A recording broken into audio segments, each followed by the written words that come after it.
राधे राधे जी। आज हम आपके लिए लेके आए हैं बैकुंठ चतुर्दशी की 2 पौराणिक कथाएं। तो आइए शुरू करते हैं। पहली कथा। पौराणिक कथा के अनुसार एक बार भगवान विष्णु देवाधिदेव महादेव का पूजन करने के लिए काशी आए। वहां मणिकर्णिका घाट पर स्नान करके उन्होंने 1000 कमल पुष्पों से भगवान विश्वनाथ के पूजन का संकल्प किया। अभिषेक के बाद जब वे पूजन करने लगे तो शिवजी ने उनकी भक्ति की परीक्षा के उद्देश्य से एक कमल पुष्प कम कर दिया। भगवान श्री हरि को पूजन की पूर्ति के लिए 1000 कमल पुष्प चढ़ाने थे। एक पुष्प की कमी देखकर उन्होंने सोचा कि मेरी आंखें भी तो कमल के ही समान है, मुझे कमल नयन तथा पुंडरीकाक्ष कहा जाता है। यह विचार कर भगवान विष्णु अपनी कमल समान आंख चढ़ाने को प्रस्तुत हुए।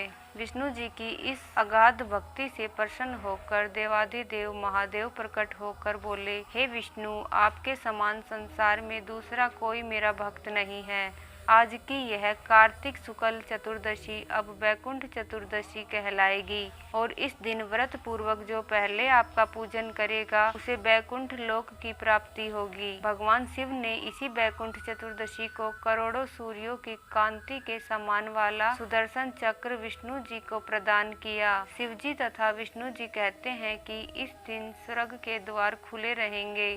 मृत्यु लोक में रहने वाला कोई भी व्यक्ति इस व्रत को करता है वह अपना स्थान बैकुंठ धाम में सुनिश्चित करेगा। तो ये थी बैकुंठ चतुर्दशी की पहली कथा। आइए अब सुनते हैं दूसरी कथा। एक धार्मिक कथा के अनुसार नारद जी धरती के लोगों के दुख और संताप को देखकर बहुत ही दुखी हुए और धरती वासियों के दुखों के निवारण के लिए भगवान विष्णु के पास गए। नारद जी को देखकर भगवान ने उन्हें आदर से पूछा, हे देव ऋषि, आज आपका यहाँ आना कैसे हुआ? तब नारद जी ने कहा, प्रभु, आप तो अंतर्यामी हो, आप अपने इस भक्त के मन का हाल भी जानते हो।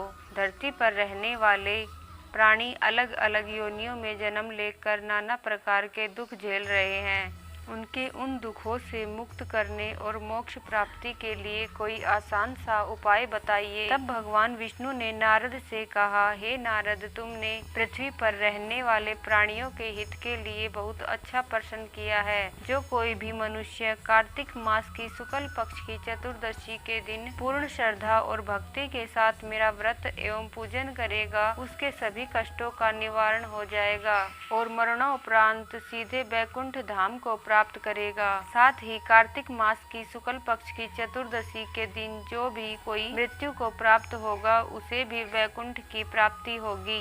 भगवान विष्णु ने अपने द्वारपाल जय और विजय को बुलाकर आदेश दिया कि कार्तिक मास की शुक्ल पक्ष की चतुर्दशी के दिन बैकुंठ के द्वार खुले रहेंगे। इस दिन प्राण त्यागने वालों को भी बैकुंठ धाम प्राप्त होगा। तभी से कार्तिक मास की शुक्ल पक्ष की चतुर्दशी को बैकुंठ चतुर्दशी के नाम से पुकारा जाने लगा। जय हो भगवान श्री विष्णु की, जय हो महादेव जी की। तो दोस्तों, ये थी बैकुंठ चतुर्दशी की कहानियाँ। यदि आपको अच्छी लगी हो तो हमारे चैनल को सब्सक्राइब कर लें ताकि आपको आने वाली हर कहानी व जानकारी की नोटिफिकेशन मिल जाए। धन्यवाद दोस्तों कहानी सुनने के लिए।